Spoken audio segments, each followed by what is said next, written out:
क्या आपने कभी ऐसी मोहब्बत की कहानी सुनी है जो न सिर्फ संगीत से जड़ी हो बल्कि सल्तनतें जिसके आगे बेबस हो जाएं? ये है रानी रूपमती और बाज बहादुर की दास्तान। एक ऐसी मोहब्बत जो न सिर्फ मधुर गायकी से शुरू हुई बल्कि वफा, कुर्बानी और जुदाई पर खत्म हुई। ये कहानी है 16वीं सदी के मालवा की, जहां हुकूमत करता था एक गैर मामूली हुक्मरान, बाज बहादुर। वो सिर्फ बादशाह नहीं था, वो शायर भी था, गुलकार भी और फन का शैदाई भी। एक दिन जब बाज बहादुर शिकार के लिए निकला तो उसकी नजर दरियाए नर्मदा के किनारे एक गांव पर पड़ी। वहां से एक ऐसी आवाज आ रही थी जिसने उसका दिल जीत लिया। ये आवाज थी रूपमती की, एक सादा गांव की लड़की जिसका दिल कुदरत, दरिया और संगीत से जुड़ा हुआ था। वो रोज सुबह सूरज निकलने से पहले नदी किनारे बैठकर भजन गाती थी। बाज बहादुर ने पहली बार उस आवाज में सिर्फ मौसीकी नहीं, मोहब्बत सुनी। बाज बहादुर ने फौरन उससे मुलाकात की।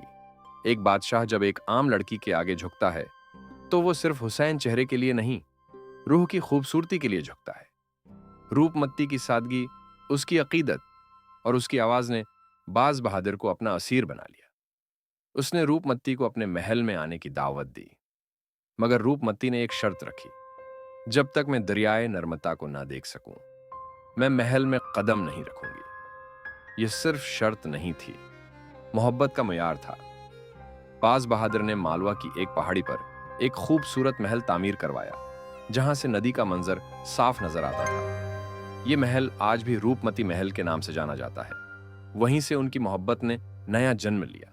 दोनों मिलकर गाते, शायरी करते, संगीत और रूहानियत के संगम में जी रहे थे। सल्तनत भी थी और मोहब्बत भी।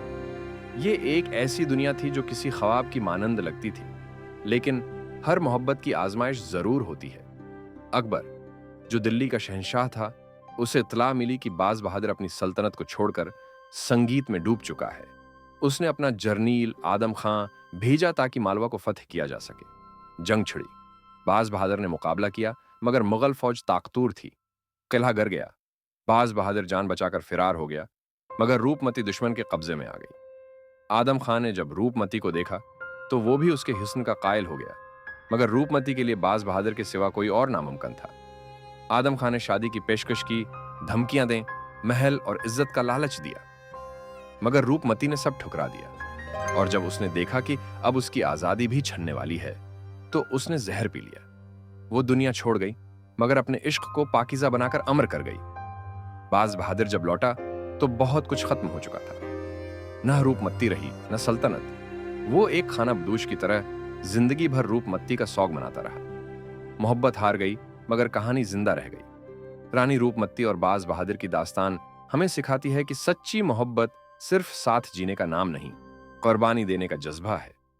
रूपमती ने इश्क की लाज है रखी, और बाज बहादुर ने अपनी सल्तनत खोकर यह साबित किया कि बाज रिश्ते ताज व तख्त से भी कीमती होते हैं।